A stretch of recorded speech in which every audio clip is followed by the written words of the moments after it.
Good morning students, प्यारे विद्यार्थियों।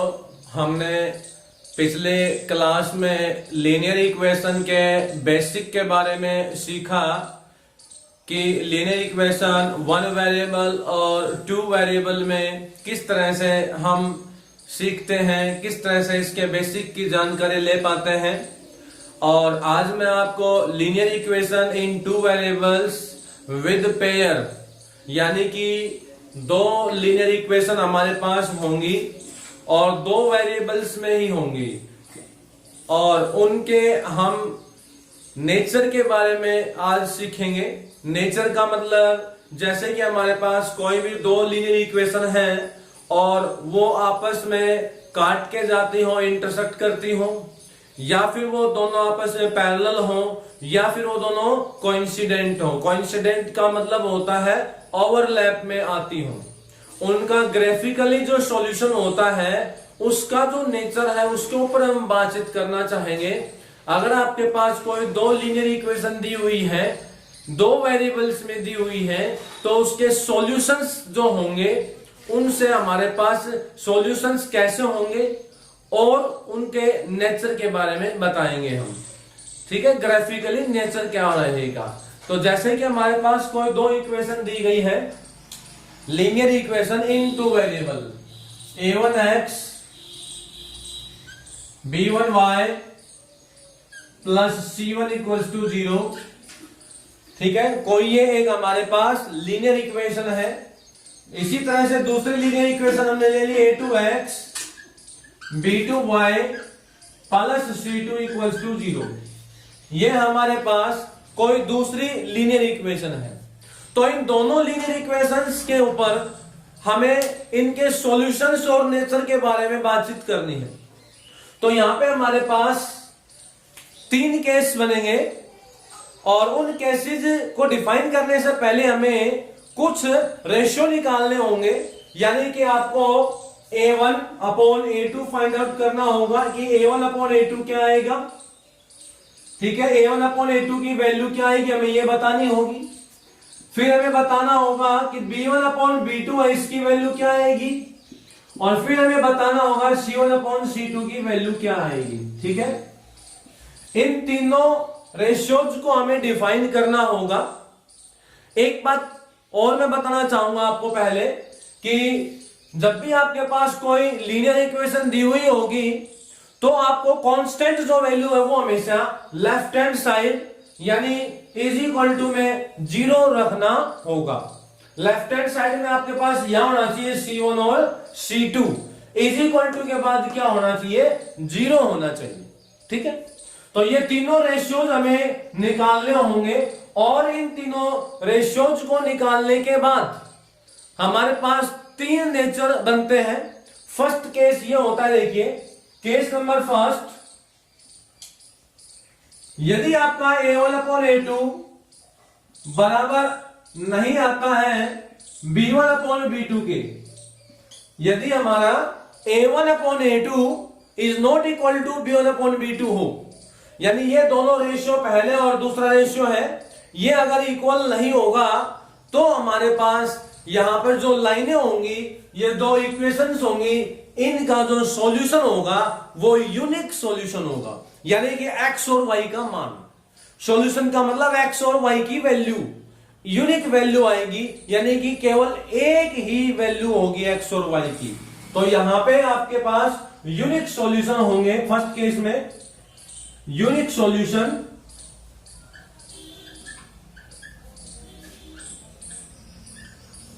फिर इस केस में अगर हम ग्राफिकली बात करें कि इस तरह का जब केस होता है तो वह ग्राफ कैसा बनता है, वहां पर ग्राफ में दोनों लाइन आपस में इंटरसेक्ट करेंगी, काट कर जाएंगी, इंटरसेक्टिंग लाइंस, दोनों लाइन होंगी वो काट के जाएंगी, इंटरसेक्टिंग।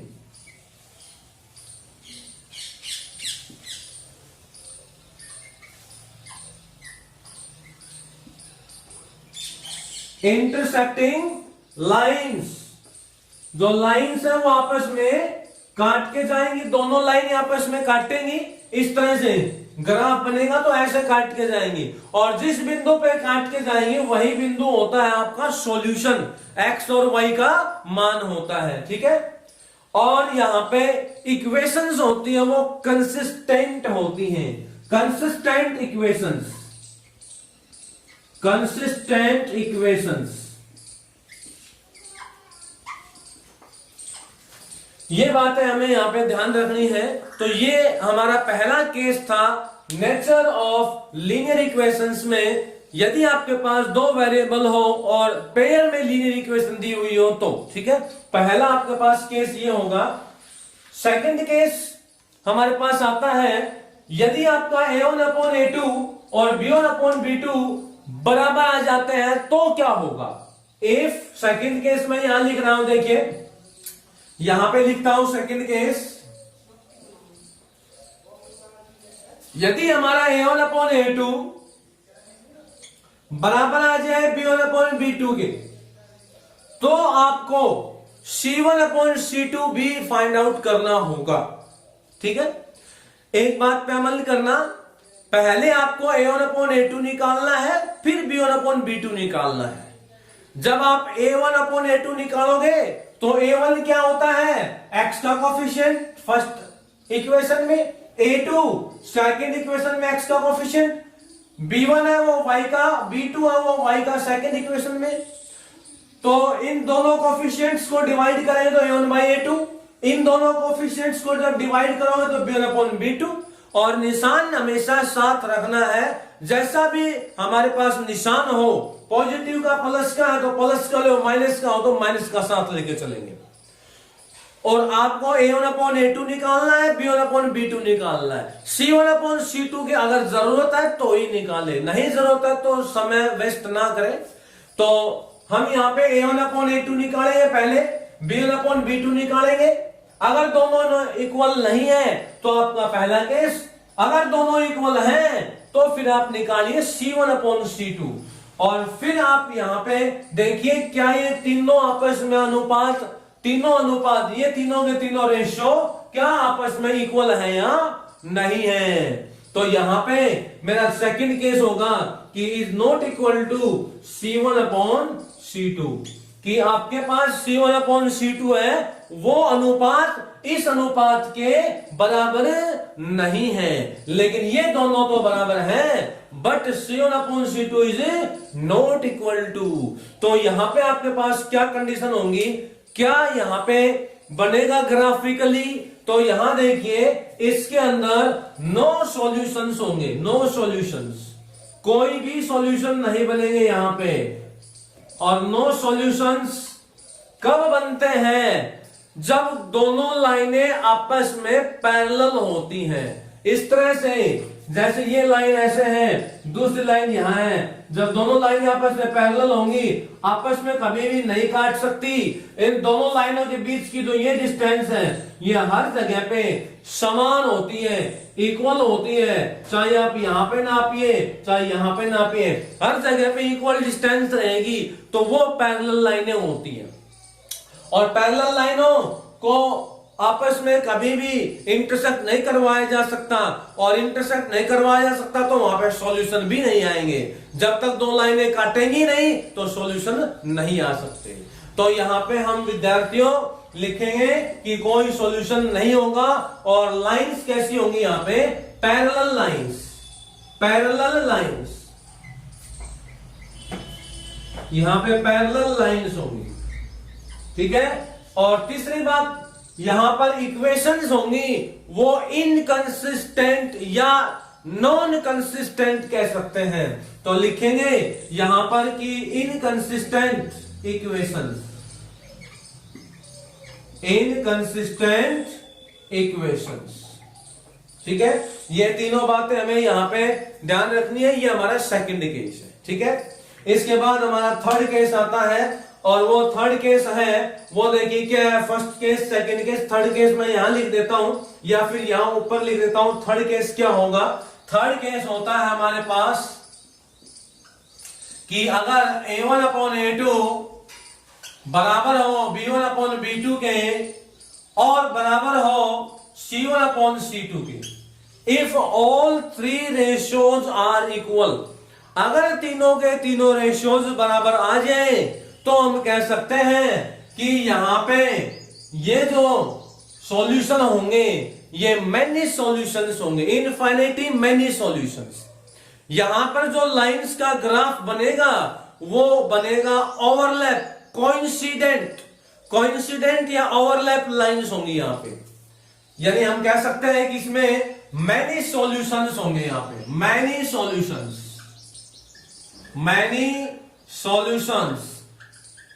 इनफिनिटी भी लगा सकते हैं, बहुत ज्यादा सॉल्यूशन होंगे यहां पे। और लाइंस होंगी वो कैसी होंगी यहां पे, कोइंसिडेंट लाइंस। कोइंसिडेंट का मतलब क्या होता है, ओवरलैप लाइंस।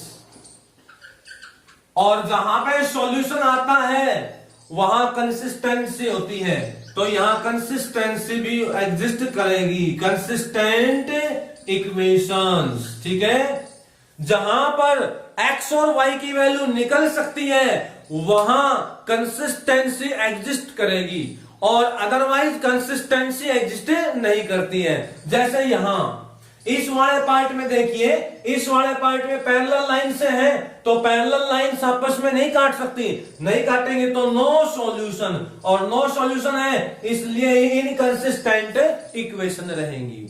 यहां पर ग्राफ कैसा बनेगा, मैनी सॉल्यूशन में ग्राफ कैसा बनेगा, आपकी लाइन कैसी होंगी, यहां पे कंसिस्टेंट तो इक्वेशंस रहेंगी और ग्राफ कैसा बनेगा, यहां पे कोइंसिडेंट बनेगा, ओवरलैप लाइन। ओवरलैप का मतलब जैसे एक लाइन यहां पे ऐसे बन गई, ठीक है, एक लाइन का ग्राफ ये हो गया, दूसरी लाइन भी इसी के ऊपर से जाएगी ऐसे, तो वो आपका होता है कोइंसिडेंट, ओवरलैप लाइंस बोली जाती है।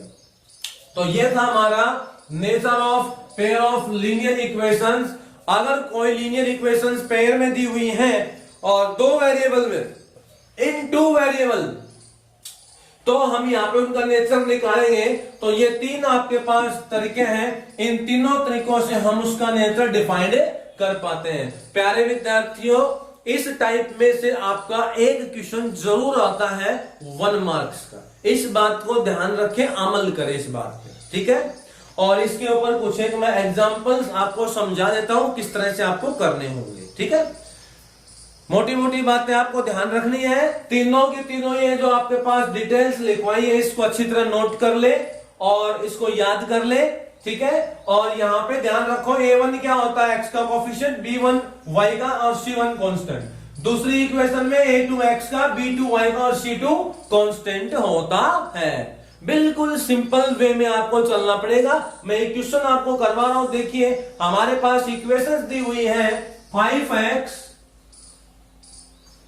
माइनस 4y और प्लस 8 इक्वल टू 0।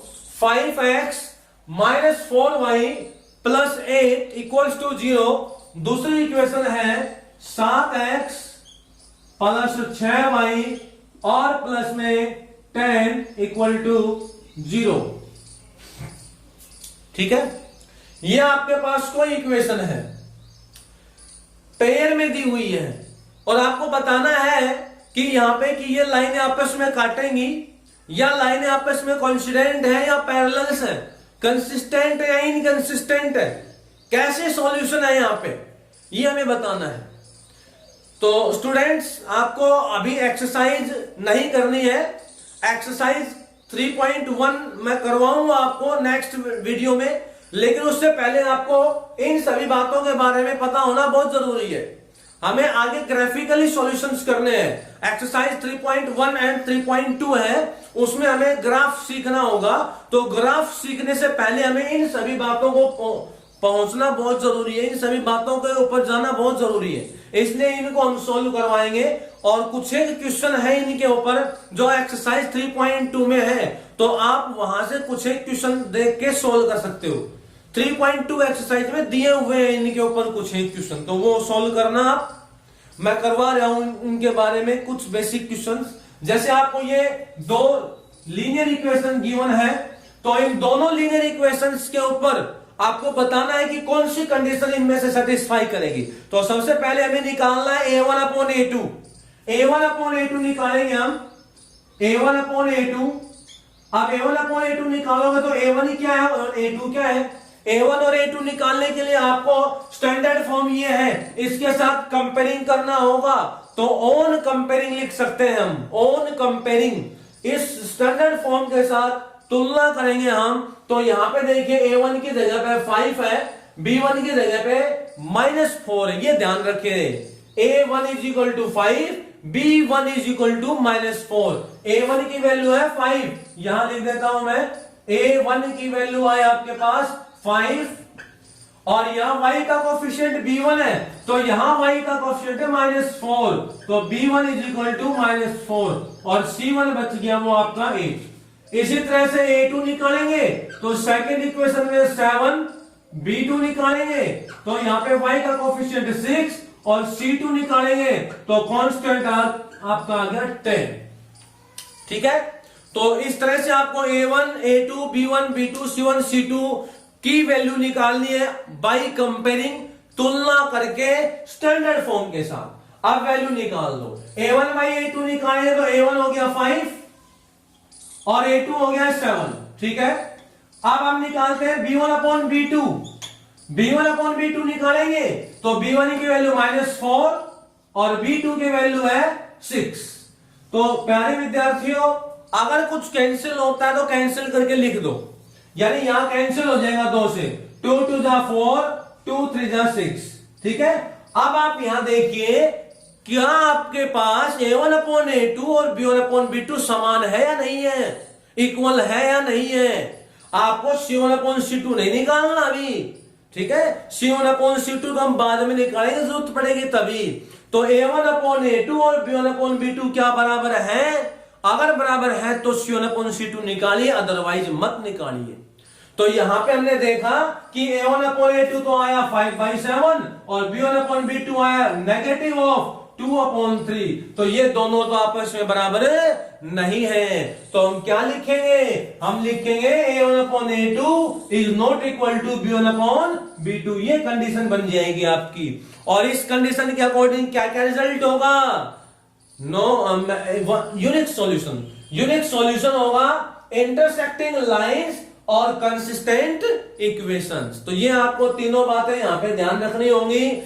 यहां पे यूनिक सॉल्यूशन बनेगा अगर A1/A2 बराबर ना हो B1/B2 के, तो यूनिक सॉल्यूशन होंगे, इंटरसेक्ट लाइंस होंगी और कंसिस्टेंट इक्वेशंस। कंसिस्टेंट का मतलब सत्ताई रहेंगी इक्वेशंस यहां पे सत्ताई होगी। ठीक है, सत्ताई का मतलब ये इक्वेशंस अपने आप में यूनिक है, यही इक्वेशंस है, इन्हीं से हम यूनिक सॉल्यूशन बना सकते हैं। ठीक है नहीं, पैरेलल जो लाइंस होंगी वो बहुत सारी बन सकती हैं, ओवरलैप लाइंस होती हैं वो यहां पे आपके पास कंसिस्टेंट होंगी। ठीक है, तो ये आपका फर्स्ट क्वेश्चन था इसके ऊपर। अब आगे चलते हैं नेक्स्ट क्वेश्चन के ऊपर। बिल्कुल इसी टाइप में हमें चलना है, ऐसे के ऐसे ही क्वेश्चन को सॉल्व आउट करना होगा। तो देखिए स्टूडेंट्स,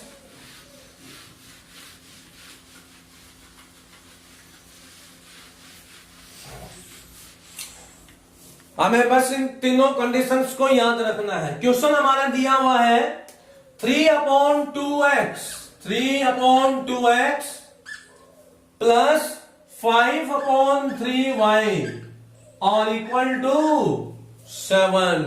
अगला है 9x minus 10y equal to 14। ये हमें दोनों इक्वेशंस दी हुई है। इन दोनों इक्वेशंस का अब हमें बताना है कि यहां पे कौन सा नेचर सेटिस्फाई कर रहा है।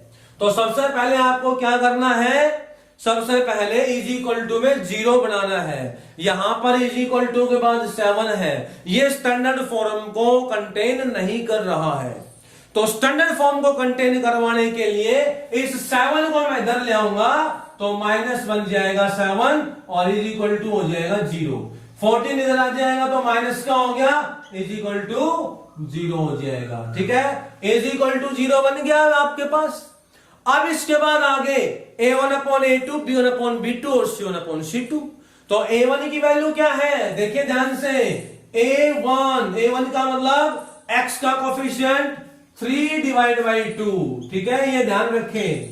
B1 का मतलब क्या है, y का कोफिशिएंट 5/3, पॉजिटिव का है ये भी, और C1 का मान है माइनस का 7।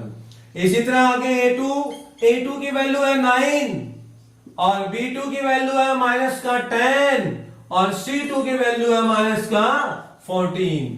अब आप यहां से रेशियो डिफाइन कर सकते हो। रेशियो A1/A2 का निकालो, B1/B2 का निकालो। अगर दोनों बराबर आते हैं तो C1/C2 निकालेंगे। तो यहां पे हम रेशियो निकालते हैं, A1 और A2 को डिवाइड कर लेते हैं। यहां देखिए A1 डिवाइड बाई A2 निकाल लेते हैं, इन दोनों का रेशियो। A1 का मतलब हुआ 3/2, तो यहां लिख देंगे 3/2 डिवाइड बाई A2 की वैल्यू पुट कर देंगे 9, तो यहां 9 लिख देंगे, ठीक है। अब इसको आगे सोल्व आउट करने के लिए हम 9 को कह सकते हैं कि 9/1 होता है। 9 को हम 9/1 लिख सकते हैं, एक ही बात। इसको ऊपर ले जाएंगे तो ये रेसिप्रोकल में चला जाएगा, 1/9 हो जाएगा, यहां से हटके ऊपर जाएगा तो 1/9। यहां से हमें इसको इरेंज करना पड़ेगा, ये 1/9 बन गया आपका। अब सोल्व करते हैं इसको, तो 3 से कैंसिल कर देंगे, 3 3 जा 9, तो यहां से कितना आ गया ऊपर, तो 1 बच गया divide by 6, that is equal to 1/6। तो A1/A2 क्या आ गया आपके पास, A1/A2 कितना आया, 1/6 आया। अब निकाल लो B1/B2, B1/B2 निकालते हैं, तो B1 आपके पास क्या है 5/3, तो यहां लिख दो 5/3 डिवाइड बाई B2 क्या है, B2 हमारे पास है माइनस का 10, नेगेटिव में आ गया भाई, माइनस का 10, तो -10 को मैं कह सकता हूं -10/1, -10/1, और ऊपर लेके जाऊंगा इसको यहां से हटा के, तो रेसिप्रोकल में चला जाएगा, 1/10 हो जाएगा ये, 1/10, ठीक है, यहां से हट जाएगा ये, लेकिन माइनस का है तो आपको यहां पे माइनस ले लेना है, ये हटा दो यहां से कंप्लीट। अब सोल्व कर दीजिए, 5 2 जा 10, अब यहां से कितना आ गया आपके पास रिजल्ट, ऊपर तो 1 डिवाइड बाई 3 2 जा 6, लेकिन यहां माइनस है तो -6 आएगा। और पहले वाले रेशियो में क्या आया था, A1/A2 में 1/6 और B1/B2 में 1/-6, ये माइनस चाहे आप ऊपर लिख दो चाहे नीचे लिख दो, कोई फर्क नहीं पड़ेगा। तो ये आपका यहां पे A1/A2, ये B1/B2 क्या दोनों बराबर हैं, नहीं है, दोनों इक्वल नहीं है। तो हम कह सकते हैं विद्यार्थियों, A1/A2 is not equal to B1/B2, दोनों बराबर नहीं है।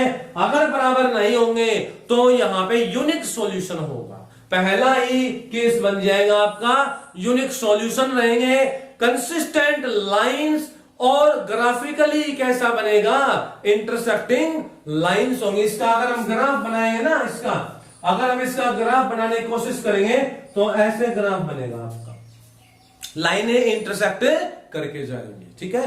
तो इस तरह से आपको स्टूडेंट्स क्वेश्चंस को सॉल्व करना है। मैंने आपको बेसिक क्वेश्चंस बताए हैं इसके ऊपर, ठीक है। तो आज के लिए आपको केवल यही टॉपिक सीखना है, नेचर्स को याद करना है, इन तीनों पार्ट्स को, फर्स्ट पार्ट, सेकंड पार्ट और थर्ड पार्ट, इन तीनों पार्ट्स को अच्छी तरह से याद करके, और इसके ऊपर कुछ क्वेश्चन, बेसिक क्वेश्चन दिए गए, उनको सोल्व जरूर करके देखना। कोई डाउट है तो मुझसे पूछ सकते हो।